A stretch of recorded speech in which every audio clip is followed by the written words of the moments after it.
Donc, le premier choix qu'on a fait, c'est d'envoyer un de nos superviseurs ainsi qu'un de nos inspecteurs pour faire le recrutement directement au Mexique de nos soudeurs. Nous, on pensait que ce serait une bonne idée d'avoir ces deux ambassadeurs-là pour, lors du retour, pouvoir expliquer à nos travailleurs, à nous, comment ça s'était passé puis qu'est-ce qui s'en venait. Et également pour avoir un visage connu pour nos travailleurs lorsqu'ils seraient arrivés chez nous pour avoir au moins un premier contact avec l'entreprise. Nos deux ambassadeurs qu'on avait envoyés au Mexique pour faire le recrutement, une fois revenus à l'entreprise, ils ont fait des rencontres d'information avec nos employés ici, les futurs collègues, dans le fond pour expliquer comment ça s'était passé le recrutement, comment ça allait se passer aussi quand les employés allaient arriver. Avec la première chose que j'ai faite, je l'ai pris sur mon aile, j'en ai pris chez nous, mais tu sais, je veux dire, il aurait pu prendre une chambre à quelque part, mais moi, ça m'accommodait aussi de lui donner sa chance puis de lui montrer un peu la réalité de la place. Ça lui donnait le temps de le voir. Un petit peu,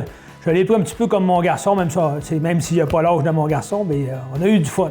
Ça a été un beau moment, ça a duré un mois de temps. Le temps qu'il ait ses premières payes, puis après ça, on est allé acheter sa première auto ensemble, puis c'était plaisant. Puis là, il est décollé, là, il roule tout seul, puis ça va très bien. Et c'est l'esprit d'ouverture qui est essentiel. Si on n'a pas cet esprit d'ouverture-là, on va connaître une expérience décevante. Les gens qui viennent chez nous arrivent avec leur culture, puis arrivent avec leur bagage. Puis il faut accepter ça, puis il faut le respecter. Mais il faut s'attendre à avoir une différence, puis je dirais une intégration qui va durer quand même plusieurs mois avec les autres employés aussi. Alors, des séances d'information, beaucoup. Pas prendre de choix prématurés en disant au bout de quelques mois, « Ah, ça marche pas ». Et il faut se donner le temps de s'apprivoiser de part et d'autre.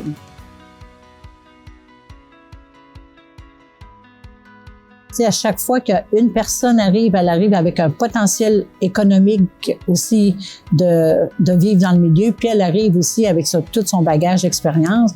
Puis après ça aussi, elle arrive avec le fait qu'ils sont ouverts également à avoir des formations pour changer des choses aussi. Ils s'adaptent à l'entreprise. Alors ça, c'est très, très important. Et je pense que les entreprises ont tout avantage là, à vivre cette expérience-là que nous, on a vécu, on le recommande beaucoup. Pourquoi? Pourquoi hésiter?